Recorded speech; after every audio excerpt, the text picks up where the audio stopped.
Namaskar viewers and students and also teachers. This is very informative video for session 2020-21.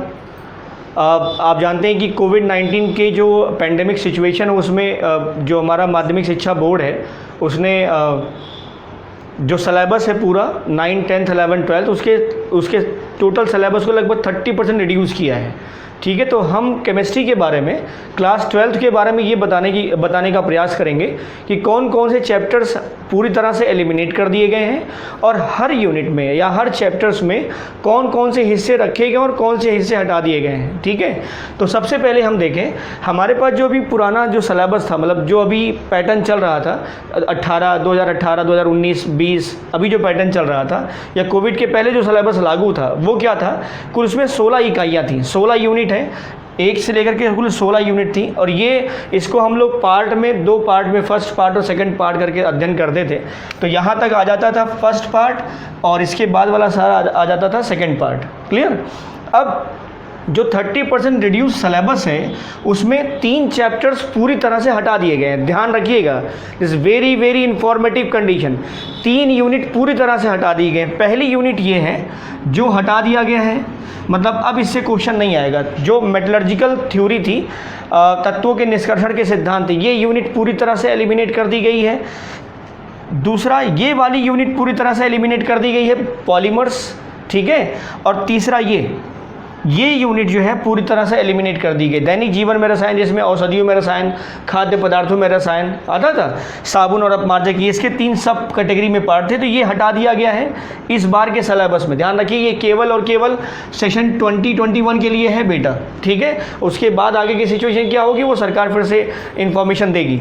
तो यहाँ 3 unit, मतलब इस बार जो पेपर आएगा अगर सिचुएशन नॉर्मल रही तो उसमें ये 3 यूनिट से क्वेश्चन नहीं आएंगे। यूनिट 6 जिसमें मेटलर्जिकल थ्योरी थी, ठीक है, पूरा हट गया, पूरा का पूरा चैप्टर ही हट गया। मतलब उसमें एल्युमिनियम, कॉपर, आयरन और जिंक की पूरी मेटलर्जी थी, मेटलर्जिकल थ्योरी थी, सब हट गया है। ठीक है बेटा।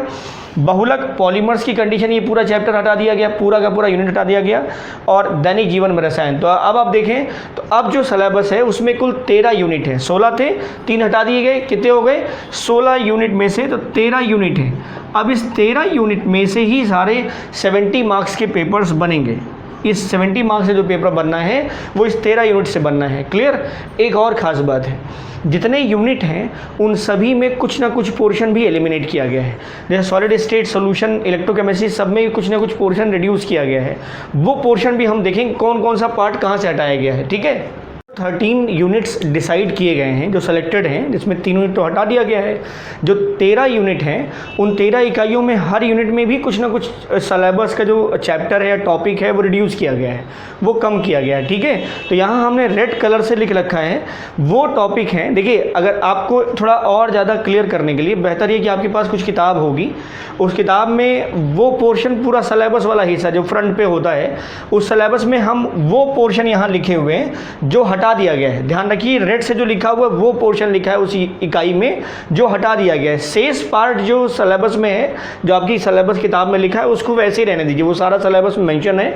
हमने सिर्फ वो पोर्शन कोट किया यहाँ पर जो इस बार 2021 के सेक्शन में से यूनिट वाइज कौन सा टॉपिक है, कौन सा जो भाग है वो हटाया गया है। ठीक है, तो सबसे पहले देखो सॉलिड स्टेट में बैंड थ्योरी हटा दी गई है। Conductor, insulator, semiconductor, N type, P type, PN junction जो बताया जाता है वो हटा दिया गया है, बेटा।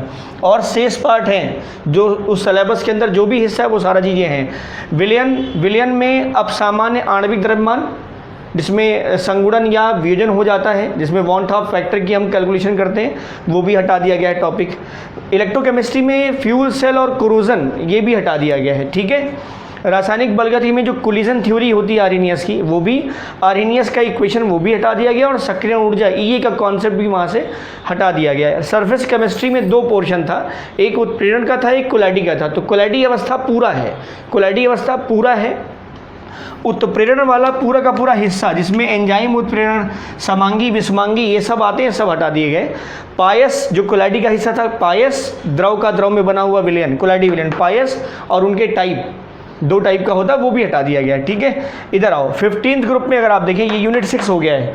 15th ग्रुप में अगर आप देखें तो इसमें नाइट्रोजन तक सारा टॉपिक है, नाइट्रोजन तक सारा टॉपिक है, जिसमें अमोनिया है, नाइट्रिक एसिड है, नाइट्रस एसिड है, नाइट्रोजन के ऑक्साइड्स, वो सारे टॉपिक कवर्ड हैं। फास्फोरस उसके अपर रूप, PCl3 PCl5 फास्फोरस की यौगिक और फास्फोरस के ऑक्सी अम्ल, जिसमें आर्थोफॉस्फोरिक अम्ल का डिस्कशन किया जाता है, वो टॉपिक भी हटा दिया गया है बेटा। ठीक है, 16, 17, 18 में कोई भी टॉपिक नहीं हटाया गया है, जो है सब के सब हैं।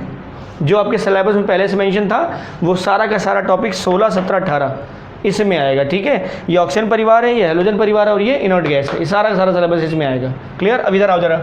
डी ब्लॉक में अगर आप देखें तो जो यूनिट 7 है वो डी और एफ दोनों को कंसिस्ट करता है ना, दोनों कंबाइंड है इसमें, डी ब्लॉक और एफ ब्लॉक। डी ब्लॉक में पूरा एक्सप्लेनेशन, उसकी पूरी property, electronic configuration, oxidation number सब आएगा।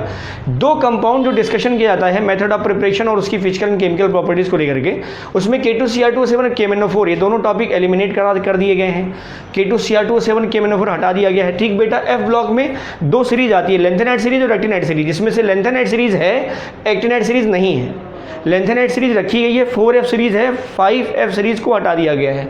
कोऑर्डिनेशन केमिस्ट्री में आओ, यूनिट 8 में कोऑर्डिनेशन केमिस्ट्री, इसमें आइसोमरिज्म हटा दिया गया है। धातुओं का निष्कर्षण और जैविक महत्व हम कहाँ यूज़ करते हैं कोऑर्डिनेशन केमिस्ट्री में, पोरफायरिन रिंग्स, हीमोग्लोबिन, क्लोरोफिल, ये सारा टॉपिक यहाँ से एलिमिनेट कर दिया गया है फॉर द सेशन 2020-21। ध्यान रखेंगे बेटा। हेलो एल्केन्स और हेलो एरिन्स में जो अभी हम वीडियोस पार्ट में डिस्कशन भी कर रहे थे, उसमें केवल जो मोनोक्लोरो डेरिवेटिव्स हैं उनको रखा गया, या मोनो प्रतिस्थापी हेलोजन व्युत्पन्न नहीं रखे गए हैं। डाइक्लोरोमेथेन, ट्राइक्लोरोमेथेन, टेट्राक्लोरोमेथेन, फ्रेऑन्स और DDT ये टॉपिक हटा दिया गया है। ठीक है, इधर आओ। फिर अल्कोहल, फिनॉल और ईथर में, अल्कोहल में मेथनॉल और एथेनॉल का जो उपयोग होता है वो हटाया गया है। फिनॉल और ईथर वो पूरा का पूरा टॉपिक मेंशन है, उसमें जितने भी सिलेबस में पहले थे वो अभी भी हैं। फिनॉल और ईथर में कोई भी टॉपिक छेड़ा नहीं गया, सब का सब वैसे ही रहेगा। ठीक, पूरा का पूरा रहेगा बेटा, ये भी आएगा, ये भी आएगा। अल्कोहल में भी पूरा आएगा, लेकिन थोड़ा सा जो एप्लीकेशन पार्ट है वो हट गया है। एल्डिहाइड कीटोन, सारा का सारा topic is very very important, organic chemistry का पार्ट होता है। एल्डिहाइड कीटोन और कार्बोक्सिलिक एसिड, इसका कोई भी पार्ट नहीं हटाया गया है। एल्डिहाइड कीटोन और कार्बोक्सिलिक एसिड के सारे रिएक्शंस हैं, सारी फिजिकल एंड केमिकल प्रॉपर्टीज, सारे मेथड ऑफ प्रिपरेशंस हैं। ठीक है, इधर आओ। नाइट्रोजन कंटेनिंग कंपाउंड्स में अगर आप देखें तो यहाँ पर एमीन्स हम डिस्कस करते हैं, RNH2 और ARNH2 जिसमें एनिलीन आता है, तो एलिफेटिक एरोमेटिक सब डिस्कशन किया जाएगा। इसके अलावा साइनाइड, आइसोसाइनाइड और डाइजोनियम सॉल्ट के कंपाउंड का भी डिस्कशन किया जाता था। इस सेशन में 2021 के सेशन में साइनाइड, आइसोसाइनाइड और डाइजोनियम सॉल्ट का टॉपिक नहीं है। ठीक, अगला बायोमोलिक्यूल्स में 4 हिस्से मेन होते हैं। एक होता है कार्बोहाइड्रेट, फिर प्रोटीन, वाइटामिन और उसके साथ न्यूक्लिक एसिड। ठीक है, वाइटामिन का टॉपिक हटा दिया गया है, पूरा वाइटामिन का टॉपिक पूरा हटा दिया गया है। ठीक है बेटा, ये पूरा बायोलॉजी का पोर्शन आपको कवर करेगा, बायोलॉजी वाले में आता है वहाँ पर, लेकिन यहाँ केमिस्ट्री के इस पोर्शन से हटा दिया गया है। ठीक है, कार्बोहाइड्रेट में देखें तो मोनोसेकेराइड, डाइसेकेराइड और पॉलीसेकेराइड, या मोनोसेकेराइड और ओलिगोसेकेराइड के बारे में हम बात करते हैं। तो मोनोसेकेराइड में ग्लूकोज और फ्रक्टोज आता है, वो पूरा डिस्कशन किया जाएगा, सारी चीज़ें डिस्कस की जाएंगी। डाइसेकेराइड्स में जो सुक्रोज और माल्टोज और लैक्टोज आता है वो हटा दिया गया है, 3 टॉपिक उसके अंतर्गत थे। पॉलीसेकेराइड्स में आपका स्टार्च, ग्लाइकोजन और सेलुलोज आता है, वो भी हटा दिया गया है। ठीक है, तो कार्बोहाइड्रेट में डाइसेकेराइड और पॉलीसेकेराइड का टॉपिक हटा दिया गया है। विटामिन से टॉपिक हटा दिया गया है। प्रोटीन का सारा टॉपिक मौजूद है, न्यूक्लिक एसिड में DNA और RNA के सारे टॉपिक मौजूद हैं। ठीक है, तो आई होप आपको बात समझ में आ गई होगी कि कौन से टॉपिक हटाए गए हैं। तो अभी हम फिर से ये बात बता रहे हैं कि जो हमने रेड कलर से लिखा हुआ है, ये टॉपिक आपके इस करंट सिलेबस से, करंट सेशन के सिलेबस से हटा दिया गया है। क्लियर। अब इसका हम छोटा सा जो मार्क पैटर्न है वो बता देते हैं, और इसका क्वेश्चन पेपर कैसे बनेगा वो हम बता देते हैं आपको। तो एक छोटा सा इंपॉर्टेंट हिस्सा और इस रिड्यूस सिलेबस के सिलेबस के लिए, और ये हमने जो 70 मार्क्स का डिस्ट्रीब्यूशन है उस 13 यूनिट में वो कैसे है वो हमने बता दिया है। सॉलिड स्टेट में 5 सॉल्यूशन, एकदम क्रम से चले जाओ, 70 मार्क्स का मिल जाएगा। ठीक है, आप वीडियो पॉज करके इसको देख सकते हैं कि कैसे आएगा। ये 70 मार्क्स का टोटल आ जाएगा। ये थ्योरेटिकल पोर्शन है। ठीक है, जो पेपर बनना है, बोर्ड का जो पेपर बनना है, इस करंट सिचुएशन के हिसाब से बोर्ड का पेपर बनेगा जिसमें 26 क्वेश्चंस आएंगे। ठीक है, 26 नंबर्स में क्वेश्चंस होंगे। अगर उस तरह सीरीज में गिने होंगे तो केवल 7 क्वेश्चंस हैं। ठीक है। जो पहला होगा बहुविकल्पी होगा, जिसमें 6 क्वेश्चंस होंगे एक एक नंबर के। दूसरा और तीसरा अति लघुत्तरीय प्रश्न होंगे, ठीक है, जिसमें आप 20 मैक्सिमम 20 से 30 स्टेटमेंट या 20 से 30 शब्दों को लिख सकते हैं, ठीक है, या मैक्सिमम 40।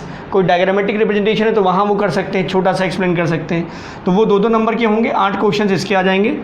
लघुत्तरीय प्रश्न चौथा और पाँचवा हो जाएगा, जिसमें 3 और 4 नंबर के होंगे, ठीक है।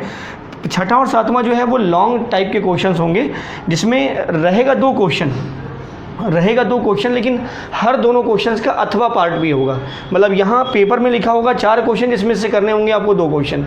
यहाँ पर भी लिखा होगा पेपर में 4 क्वेश्चन, करने होंगे 2 क्वेश्चन। तो टोटल नंबर ऑफ क्वेश्चंस अगर हम देखें तो 26 क्वेश्चंस होंगे and there marks will be total aggregated form में 70 मार्क्स का आएगा। तो ये थ्योरेटिकल पोर्शन होगा। प्रैक्टिकल जैसे होता था 30 मार्क्स के, ठीक है, टोटल एग्रीगेट करके आ जाएगा 100। और इसमें पासिंग मार्क्स भी वही है। इसमें आपको मैक्सिमम जो मिनिमम नंबर्स की अगर हम बात करें तो वो 23 नंबर और यहाँ पर 10 नंबर, तो कुल मिला के हो जाएगा 33, ठीक है। ये हमने मिनिमम नंबर बताया, उसके बाद तो अचीव करना है आपको और भी मैक्सिमम नंबर्स, बट ये मिनिमम कंडीशन थी। तो ये नया पैटर्न जो बदला हुआ है उसके अकॉर्डिंग कुछ इन्फॉर्मेशन था। आई होप कि आपको समझ में आ गई होगी बात। इसके बाद भी अगर कुछ डाउट लगता है तो आप कमेंट बॉक्स में कमेंट कर सकते हैं। Thank you for watching.